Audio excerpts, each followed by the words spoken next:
Hello, അസ്സലാമു അലൈക്കും. ശക്തമായ തിരകൾക്കിടയിലൂടെ കടലിൽ യാത്ര ചെയ്യുന്നതിനിടെ ഗുരു ശിഷ്യനോട് ചോദിച്ചു, ഈ തിരകൾ നിന്നെ എന്താണ് പഠിപ്പിക്കുന്നത്? ശിഷ്യൻ പറഞ്ഞു, കാറ്റില്ലെങ്കിൽ വെള്ളം ശാന്തമാണ്, ആഗ്രഹങ്ങളും ഭയവുമില്ലെങ്കിൽ മനസ്സും. ഇത്രയും ശക്തമായ തിരകൾക്കിടയിലൂടെ ബോട്ട് യാത്ര നടത്താൻ നിനക്കിഷ്ടമാണോ? അല്ല എന്ന ശിഷ്യന്റെ മറുപടിക്ക് ശേഷം ഗുരു പറഞ്ഞു, പക്ഷേ എല്ലാവരുടെയും യാത്ര ഇങ്ങനെയാണ്. കടലിനെ ശാന്തമാക്കാൻ ആർക്കും കഴിയില്ല, മനസ്സ് ശാന്തമാക്കാൻ ആർക്കും അറിയുകയുമില്ല.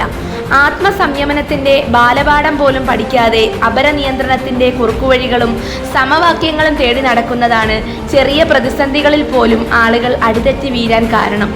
പരിസരത്തെ നിയന്ത്രിക്കുന്നതിലുള്ള പാഠങ്ങൾ എല്ലായിടത്തും പഠിപ്പിക്കുന്നുണ്ട്. മനസ്സിനെ എങ്ങനെ ശാന്തമാക്കണമെന്ന് പഠിപ്പിക്കുന്ന പരിശീലന കളരികൾ എവിടെയുണ്ടാകും? ചിന്തകളും ആഗ്രഹങ്ങളും ഭയവുമാണ് മനസ്സിൻ്റെ സമനില നിർണയത്തിലെ പ്രധാന ഘടകങ്ങൾ. അനാരോഗ്യകരമായ ചിന്തകളും അനഭിലഷണീയമായ ആഗ്രഹങ്ങളും അകാരണമായ ഭയവും ആരുടെ മനസ്സിനെയും ദുർബലപ്പെടുത്തും. അഭിനിവേശങ്ങളെയും പ്രവർത്തന മണ്ഡലങ്ങളെയും തിരുത്തുക എന്നതാണ് പരിഹാരം. ചിന്തിച്ചു വലുതാക്കുന്നതിൻ്റെ അത്രയും വലിപ്പം ഒരു പ്രശ്നത്തിനുമില്ല. അഭിലാഷങ്ങളെ വരുതിയിലാക്കിയാൽ ക്ഷമിക്കാത്ത പ്രശ്നങ്ങളും വിരളമാണ്. ചില വിഷയങ്ങൾ അവഗണിക്കേണ്ടി വരും, ചിലതിന് പരിഹാരമാകാൻ കാത്തിരിക്കേണ്ടി വരും, മറ്റു ചിലതിനെ മറികടക്കേണ്ടി വരും. എന്തായാലും മനസ്സാണ് മരുന്ന്. കടലിന് കാറ്റിനെ അവഗണിക്കാൻ കഴിഞ്ഞിരുന്നെങ്കിൽ കടൽ ജലം എത്ര ശാന്തമായേനെ.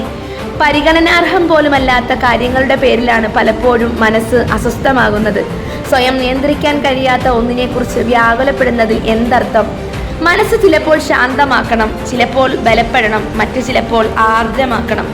ഓളമുണ്ടാകരുത് എന്ന് നിർബന്ധമല്ല, ഉലയരുത് എന്ന തീരുമാനമാണ് തോണിയുടെ സഞ്ചാരം സുഗമമാക്കുന്നത്. Thank you.